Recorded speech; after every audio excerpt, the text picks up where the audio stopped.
10 لاکھ نیکیاں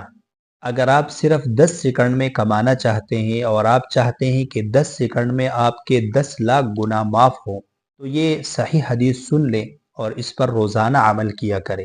السلسلۃ الصحیحہ میں یہ روایت ہے، روایت کا نمبر ہے 2952۔ حضرت عمر رضی اللہ عنہ راوی ہے،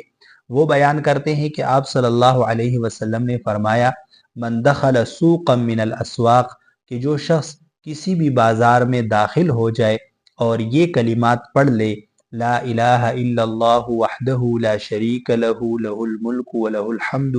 وہو علی کل شیء قدیر، کتب اللہ لہ الف الف حسنۃ، تو اللہ تعالیٰ اس کے لیے 10 لاکھ نیکیاں لکھ دیتے ہیں، ومحا عنہ الف الف سیئۃ، اور اس کے 10 لاکھ گناہ مٹا دیے جاتے ہیں، ختم ہو جاتے ہیں۔ تو مختصر عمل ہے، جب بھی آپ بازار جائیں تو اس دعا کا اہتمام کیا کریں۔